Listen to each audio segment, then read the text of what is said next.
Kalau orang ini bilang A, satu Mekah A semua Pak. Abdul Muthalib, karismatik. Ya kalau di sini apa ya namanya ya? Sesepuh Dayak itu apa istilahnya? Yang sangat berpengaruh. Tumenggung ya, Tumenggung kelas, ya kelas nasional lah ya. Nah seperti itulah. Karismatik. Kenapa? Karena Abdul Muthalib ini masih cucunya Nabi Ismail. Nabi Ismail ini masih putranya Nabi Ibrahim.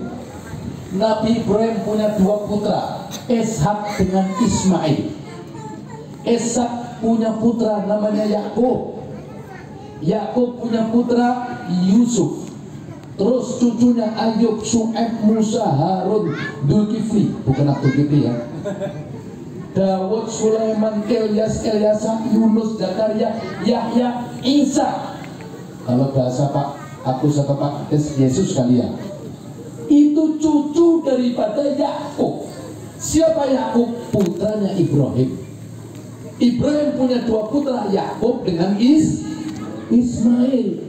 Yakub melahirkan nabi-nabi yang sangat banyak, yang agamanya masih ada sampai sekarang, Yahudi dan Nasrani. Kemudian Ismail tinggal di Mekah, Sumur Zamzam, melahirkan ribuan tahun kemudian melahirkan Abdul Muthalib.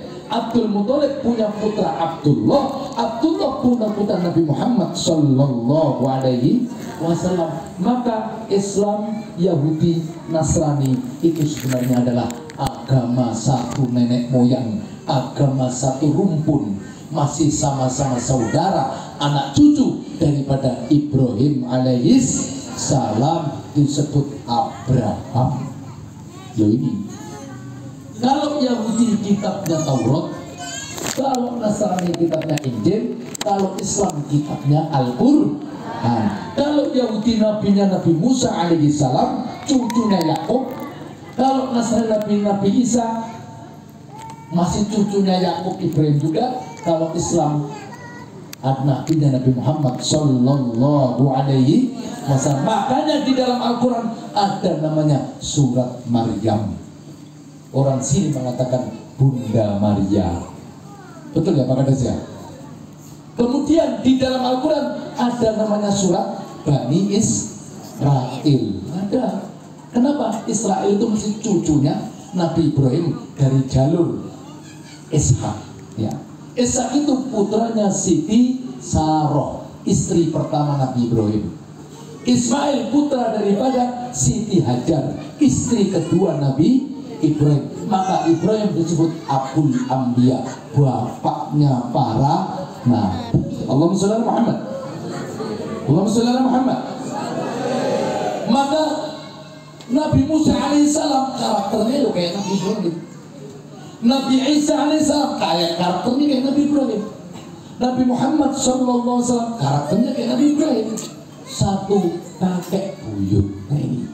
Nah tadi Abdul Muthalib ikut kakeknya umur 8 tahun dengan Abdul Muthalib, tapi hanya sampai 8 tahun. Setelah 8 tahun kakeknya meninggal sebatang kara, ikut pamannya Abu Thalib. Sayang Abu Thalib ini bukan orang yang kaya, orangnya sederhana. Maka dengan terpaksa mulai umur 8 tahun, ini tolong ditiru anak-anak ya. Mulai umur 8 tahun Muhammad kecil sudah gembala kambing, nyabit rumput, bantu-bantu dikasih upah oleh orang Mekah. Dia punya karakter jujur, pantang menyerah, tidak pernah mengeluh, disiplin, amanah. Barang siapa punya karakter ini, apapun yang digelutinya insya Allah berhasil. Amin Allahumma amin. Wong orang-orang yang titip sama Nabi Muhammad itu kambingnya gemuk-gemuk dan orangnya senang. Tidak ada terus kambingnya hilang, kurus, mati satu, tidak ada. Mulai kecil sudah pekerja bagus, tekun, sabar, pantang menyerah, itu Nabi Muhammad. Maka momentum Maulid Nabi malam hari ini, ayo kita jadikan anak-anak kita punya karakter seperti Muhammad kecil. Allahumma sholli ala Muhammad. kita lakukan lagu sejarah Nabi. Abdullah nama ayahnya, Aminah ibundanya, Abdul Muthalib kakeknya,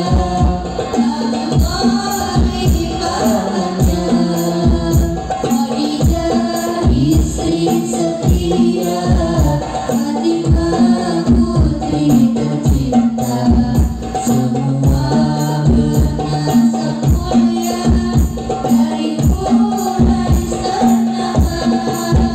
Inilah kisah sang Rasul yang penuh suka duka. Inilah kisah sang Rasul yang penuh suka duka, yang penuh suka duka, yang penuh suka duka. Ahadil aghyar tasyurur bilayalil maulidi, wa barikun nuri abadu min ma'ani ahmadin. Ahadil aghyar tasyurur bilayalil maulidi, wa barikun nuri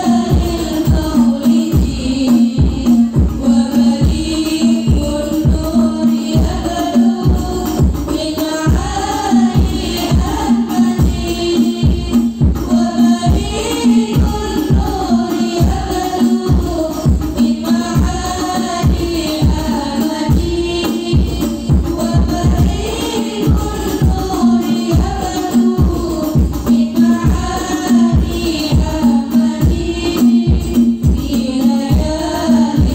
ahmadin fi layalil maulidi, fi layalil maulidi.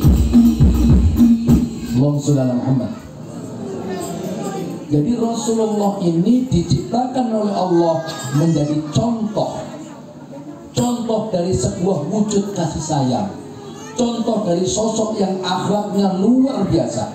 Maka Allah katakan, a'udzu billahi minasyaitonir rajim, wa ma arsalnaka illa rahmatan lil alamin.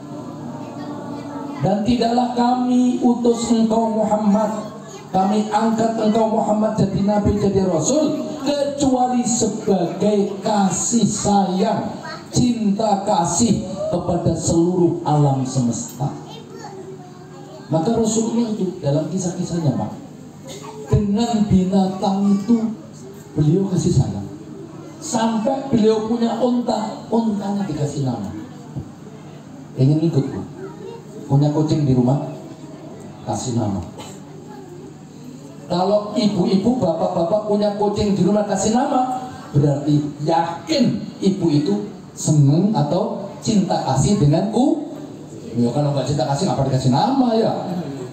Rasulullah untanya ada namanya, pedangnya ada namanya. Jadi tipikal Rasulullah itu penuh cinta kasih kepada seluruh kawan, kepada seluruh tetangga, kepada seluruh orang, bahkan kepada binatang sekalipun. Maka bahkan ada sebuah hadis yang sangat populer ya di dalam beliau pernah ceritakan bahwa dulu di zaman Bani Israel ada seorang wanita tunasusila disebut WTS, wanita nakal. Suatu saat wanita ini berjalan di padang pasir. Lalu wanita ini haus mau minum, cari sumur, ketemulah sumur di situ. Tiba-tiba ada anjing itu menjulur-julurkan lidahnya saking hausnya. Lalu wanita ini menggunakan sepatu pantoffelnya untuk ngambil air dari sumur itu, anjing dikasih minum. Lalu di situ Rasulullah katakan, gara-gara dia punya rasa cinta kasih kepada anjing, maka wanita ini diampuni dosanya dan akhirnya dia masuk surga. Ini diceritakan oleh Nabi Muhammad Sallallahu Alaihi. Jadi Rasulullah itu ainur rahmah. Jadi kalau kita pengen tahu sosok pengasih penyayang, penuntut umat, yang hatinya selalu ada untuk umat, ya Rasulullah. Maka kalau ada orang beragama Islam, ngakunya ustaz, ngakunya kiai, ngakunya ulama, ngakunya beriman, kok ngebom masjid, ngebom gereja, ngebom bunuh diri di mana-mana, pasti aliran sesat dan menyesatkan. Allahumma sholli ala Muhammad. Ada aliran Islam ini, alirannya banyak, Pak Dewan, bahwa harta selain orang Islam itu halal, silakan dicuri, silakan dirampok, pasti sesat dan menyesatkan. Jadi jangan terus dianggap Islam kayak gitu. Itu salah paham. Gara-gara orang-orang oknum-oknum inilah wajah Islam menjadi tidak seperti itu. Jadi ini Rasulullah, karakternya tekun, disiplin, bekerja keras, jujur, tanggung jawab.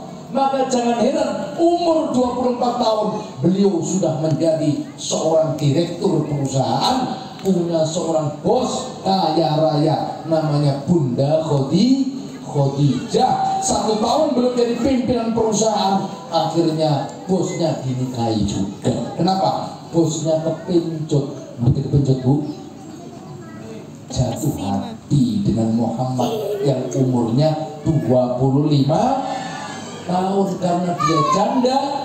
Nggak malu-malu wong janda ya, sudah pengalaman.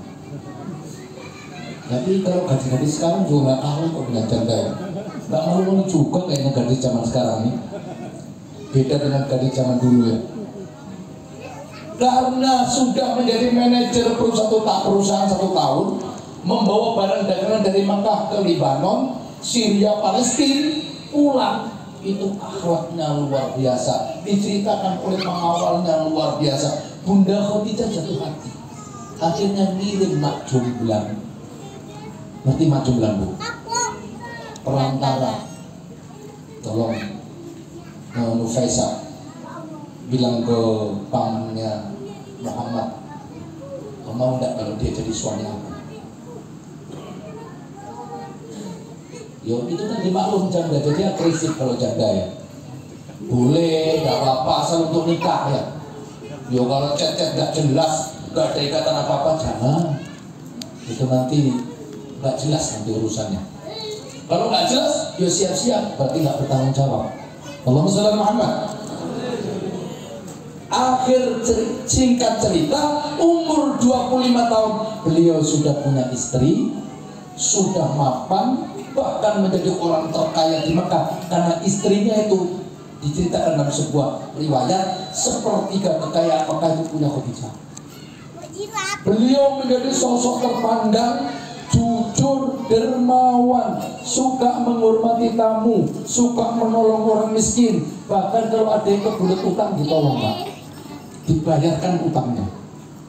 Wah, susah cari kayak gini ya. Repot nanti utang 200 juta di bank, datang ke Pak Agus minta dilunasi nanti. Ini benar. Ini karakter Nabi, dermawan, setia kawan, menghormati tetangga, peduli. Belum jadi Nabi belum.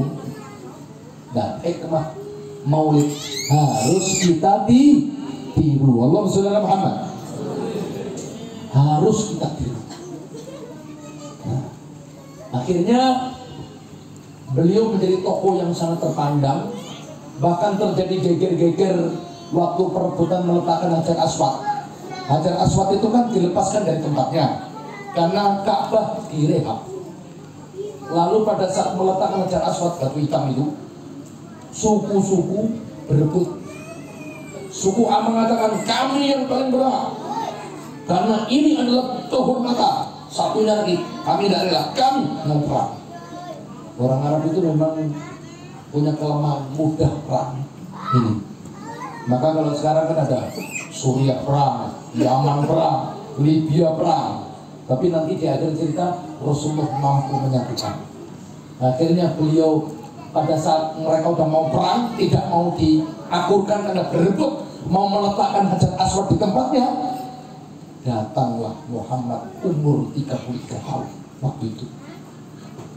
Mereka ketika Muhammad masuk ke lokasi itu, apa kata mereka? Nah, ini dia, inilah orang yang pantas untuk memutuskan. Tuh, sangat diterima karena memang track recordnya sangat bagus. Apakah lalu Nabi Muhammad belum jadi Nabi ya? Apakah lalu Muhammad muda memilih satu suku untuk